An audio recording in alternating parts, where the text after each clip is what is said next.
morning to everyone. Today we are going to see the recap of the lesson 3. Yesterday we have seen some of the concepts in lesson 3 and today we will see the recap in lesson 3. The first topic, that is today we are going to see about the solubility, the factors affecting the solubility and deliquescence, hygroscopy, and what are the terms of expressing the concentration of the solution. For example, mass percentage, volume percentage, that and all we are going to see in this concepts. Or today we are going to see all these concepts. Okay? Now solubility. So it is very important to learn the solubility. That is the dissolution of a particular amount of a solvent. Solute in a solvent is very important. So we have to learn the properties that are associated with the solubility. Or solubility is defined as the number of grams of the solute. Okay. It is defined as number of grams of solute. Number of grams of solute. Okay, that is dissolved in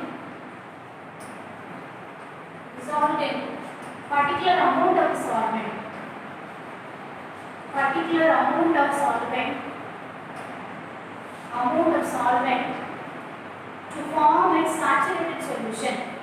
To form its saturated solution at a given temperature and pressure.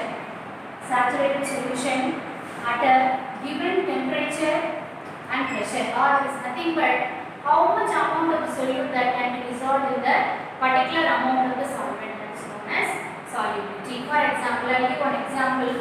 36 gram, that is 36 gram of NaCl dissolved in 100 gram of water. Okay, yesterday we have learned that 36 gram of NaCl in 100 gram of water is nothing but what? Saturated solution. So here, when you dissolve 36 gram of NaCl in 100 gram of water, the saturated solution is formed. A saturated solution above which when you add the salt, it won't dissolve. So here, the solubility is 36 gram of NaCl in 100 gram of water, or the solubility of NaCl is 36 gram of NaCl in 100 gram of water. Therefore, mathematically, solubility can be expressed as solubility is equal to mass of the solute. Mass of the solute divided by mass of the solution into 100. Mass of the solution into 100. In the 10th standard book, there are a list of compounds having the solubilities given that you can have a look at them. So this is about the solubility. Now what are the factors affecting the solubility, or what are the factors influencing the solubility? Factors affecting solubility or factors influencing the solubility. Factors affecting solubility. Factors affecting solubility. Okay, so it is very easy to learn and this question can be asked in the detail. Okay, factors affecting solubility can be asked in other important detail. What are the factors? Nature of solute and solvent. Nature of solute and solvent. And the second factor is temperature. And the third one is pressure. It's very easy to learn when you understand the concept. And the third one is pressure. Nature of solute and solvent. So the physical state of the solute and the solvent, and how it dissolves or not. The nature of the solute that decides the dissolving or dissolution of the solute in the solvent. For example, here nature of solute and solvent. Our water that acts as a universal solvent, but it does not dissolve some of the compounds. So here scientists say light dissolves light. Light dissolves light. It is an important concept. Light dissolves light. And here polar compounds are dissolved in polar solvents. Polar compounds in polar solvents.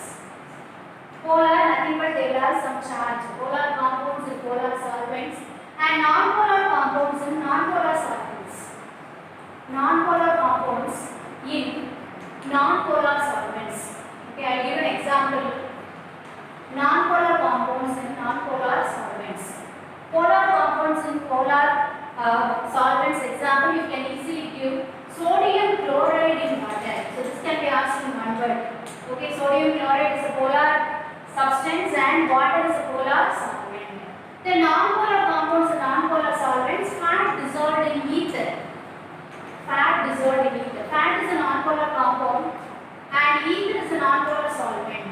So here you can see light dissolves light. For example, polar compounds are soluble only in polar solvents and non-polar compounds are soluble only in non-polar solvents. Now, temperature. So in the temperature, it is applicable to solubility of solids in liquid. So this can be asked in detail. So you have to study the reasons, the concept, the explanation for the factors affecting the solubility. So solubility of solids in liquids. Solubility of solids in liquids. And next one, solubility of gas in liquids. Gas in liquids. What about the solubility of solids in liquid? How the solids are dissolving liquid, we'll see. For example, with respect to the temperature. For example, here we'll see the solubility increases. So I'll give yes as solubility. The solubility increases with increase in temperature. So generally in the solids liquid, the solubility increases with increase in temperature. Solubility increases with increase in temperature. And we'll divide for endothermic process. So for endothermic reaction, the solubility increases with increase in temperature. What is endothermic? A chemical reaction in which heat is absorbed, heat is intaken. Okay. So in endothermic reaction, the solubility increases with increase in temperature. Then here, exothermic, exo or exit involves heat is liberated or heat is given out. Exo, heat is given out, and endo, heat is absorbed. So in exothermic reaction, solubility decreases with increase in temperature. With increase in temperature. So endothermic, solubility increases with increase in temperature. Exothermic, solubility decreases with increase in temperature. Okay. Now, gas in liquid. So this is a very important reason why your hot water or your water boils when it is heated, because the solubility of oxygen, solubility of dissolved oxygen, solubility of dissolved oxygen, solubility of dissolved oxygen decreases with increase in temperature.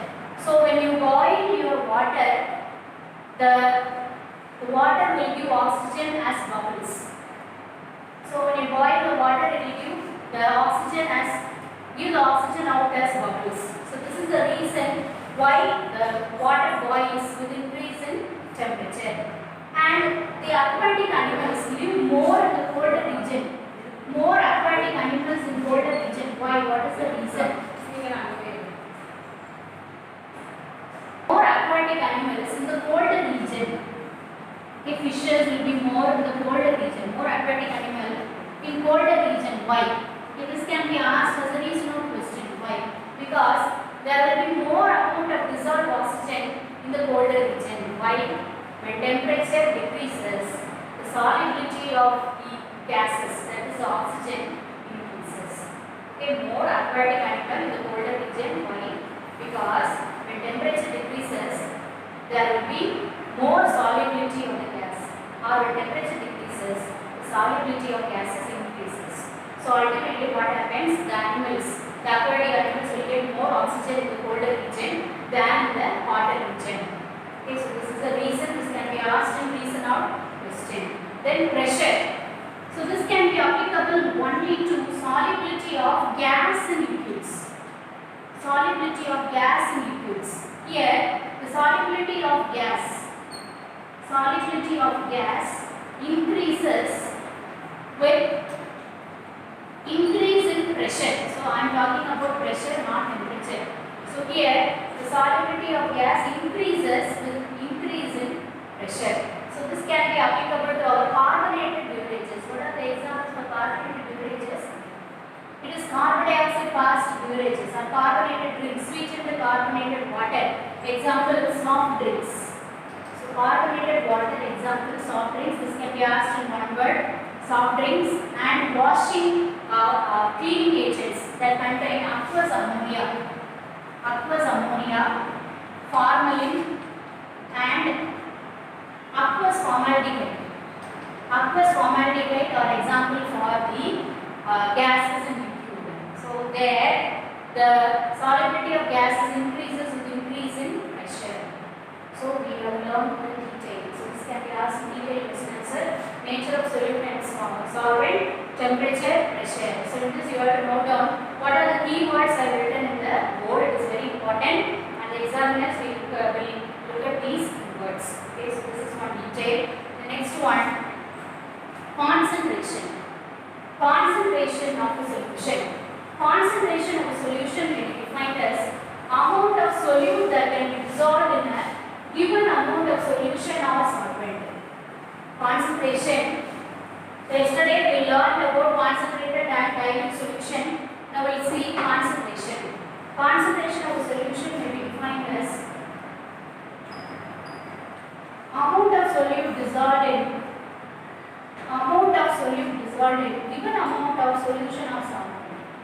Amount of solute dissolved in given amount of solution or solvent. Okay, yesterday we have learned about the solution. Contains two components, solute and solvent. So concentration is nothing but amount of solute dissolved in given amount of solution or solvent. Okay, solution or solvent. Now there are different methods of expressing this concentration, but today we will see only two methods, that is mass percentage or percentage by mass, and then volume percentage or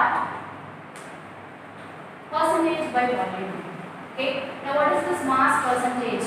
Mass percentage is defined as the mass of the solute or percentage by mass of the solute present in the solution. Percentage by mass of the solute present in the solution. Mass percentage can be expressed mathematically as mass percentage is equal to mass of the solute divided by mass of solution into 100, or you can express this as mass of solute divided by mass of solute plus solvent. You know, solution has two components, solute plus solvent. So we are expanding or expressing this mass of solution as mass of solute plus mass of solvent into 100. Mass of solvent into 100. Okay. So this is how we can express the mass percentage. Here, this mass percentage is applicable only when solute is a solid. Solute must be solid, then the solvent must be liquid. So mass percentage is applicable only when solute is a solid and solvent is a liquid. So mass percentage is applicable only when what? The solute is a solid and the solvent is a liquid. Okay, now I'll give one example that can be asked in one word. 5% sugar solution. 5% sugar solution is, it is nothing but 5 gram of sugar. 5 gram of sugar dissolved in 95 gram of water. 95 gram of water, totally how much it forms? 100 gram of the solution. 100 gram of solution. So 5% sugar solution is nothing but 5 gram of sugar in 95 gram of water. It makes 100 gram of the solution. Okay, now this mass percentage is expressed as weight by weight. It is expressed as weight by weight or W by W. W by W. And this mass percentage is independent of temperature. Independent of temperature. This mass percentage is independent of temperature. So in this lot of words will be asked. Okay, mass percentage, it is applicable only when the solute is solid and the solvent is liquid. I have written the formula. And I gave one example also, 5% sugar solution, and it is expressed in weight by weight or W by W, and it is independent of temperature. Now volume percent. Volume percent is defined as percentage by volume of the solution present in given amount of the solution or solvent. Okay, this volume percent is applicable only when solute is liquid. Both are liquid. Solute is liquid and as well as the solvent is also liquid. Solvent is also liquid. Okay. Solute is also liquid. Solvent is also liquid. And how you can express this volume percent? Volume percent is equal to volume of solute divided by volume of solution into 100. Volume of solute divided by volume of solution into 100. Also you can express or expand this equation as volume of solute divided by volume of solute plus solvent into 100. And here this volume percent you can express as volume by volume. Volume by volume or V by V. There rate by rate or W by W. Here volume by volume or V by V. Here the volume percent decreases with increase in temperature. Here the volume percent decreases with increase in temperature. Volume percent decreases with increase in temperature. So this is the volume percentage or percentage by volume. Okay. So we have seen the methods of expressing the concentration to solution. First one mass percent and second one volume percent. In this they can ask difference also. For example, here this is applicable only to when the solute is solid and liquid, and here this volume percent is applicable when the solute and the solvent are liquid. And here the volume percent in which the solubility decreases with increase in temperature, or here the volume percentage decreases with increase in temperature, and here this mass percent increases with temperature. And another important example is that the some of the syrups and some of the disinfectants, antiseptic liquids, okay, they are all come under liquid category. They will be expressed as V by V. Syrups and antiseptics. Okay. For example, Dettol. So it will be expressed in V by V. V by V because both are liquids. Solute and solvent both are liquids. Whereas mass percentage example soaps, antacid. Okay, and detergents etc. They will be expressed as W by W because their solute is what? Solid and solvent is liquid. So mass percent W by W and volume percent is V by V. So these are some of the methods of expressing the concentration of the solution. Now next one we will see the hydrated salts and water crystallization. Hydrated salts and water crystallization. How a hydrated salt is prepared or water crystallization. Hydrated salts and water crystallization. Hydrated salts. Hydrated salts. For example, when an ionic compound is dissolved in water, the ionic compound when it is dissolved in water, it forms a saturated solution and it attracts the water molecule towards itself.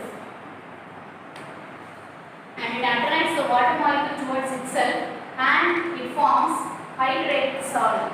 And when it crystallizes out, it is present along with some water molecules. So the number of water molecules present in the crystalline substance is known as water crystallization or hydrated salts. Number of water molecules. So I will give example. Number of water molecules present in crystalline substance. Number of water molecules present in crystalline substance is called water crystallization or hydrated salts. Water crystallization. It can be asked in short answer. Water crystallization or hydrated salts. Water crystallization or hydrated salts. Okay. Now, what happens to this hydrated salt when it is heated?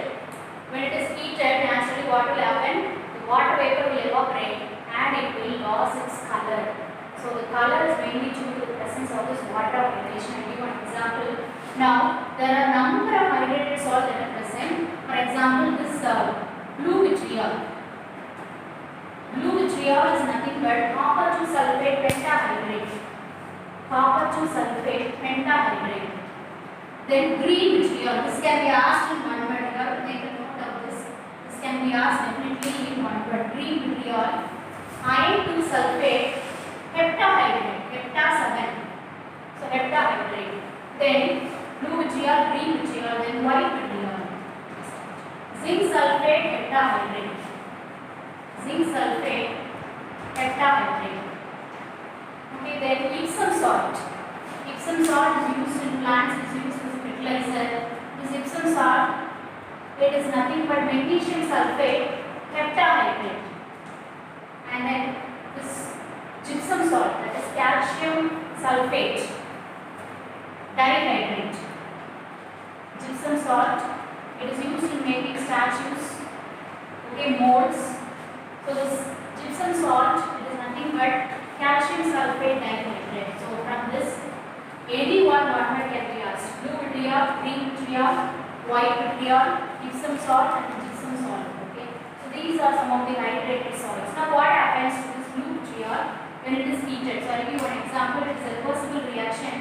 So when the copper sulfate is heated, it will give rise to copper sulfate plus water molecules are evaporated. Water molecules are evaporated. What happens? This will become colorless. The color will be vanish off and it will become colorless when it is heated. So I am spraying a little amount of water with this copper sulfate. What happens? It will attain its color. It will attain its natural color, that is blue color. It is blue in color, so what it is known as blue vitriol. So when the compound is heated, the color is lost and the compound is cooled. On cooling, it will retain its color, that is blue color. Then what about this MgSO4, that is our Epsom salt? The same reaction. MgSO4 is 7H2O at heating, it will give out MgSO4 plus 7H2O, and at cooling, it will retain the hydration, it will retain the water molecule, and it will become MgSO4 into 7H2O. So this is about the water accumulation or water crystallization or hydrated salt. Okay, so I think you might have remembered all these concepts, hydrated salts. Then hygroscopy and deliquescence. Very, very important question from this. You can expect the difference or distribution between or difference between, and you can expect short answer as well as one word from hygroscopy and deliquescence. Okay. Hygroscopic substances or hygroscopy. Hygroscopic substances or hygroscopy. Certain substances, when exposed to air at ordinary temperature, what happens? It will absorb moisture and absorb moisture by changing its physical state. In this hygroscopy, the physical state is changed by changing its physical state or by the natural property or the nature of that substance will change. This is known as hygroscopy. And this hygroscopy, the examples for hygroscopic substances are anhydrous calcium chloride, sulfuric acid, phosphorus pentoxide, calcium oxide, and silicon dioxide. These are some of the examples of what this hygroscopic substances are hygroscopy. Then deliquescent substances. What about deliquescence? Here, certain substances, when exposed to atmospheric air at ordinary temperature, they will absorb moisture or water from the atmosphere and get dissolved. Or they will become in a liquid state. That is known as deliquescent substance. Example for deliquescent substances: calcium chloride, then caustic soda. Caustic soda is nothing but sodium hydroxide. Caustic soda NaOH, then caustic potash KOH. Caustic potash KOH, and then ferric chloride FeCl.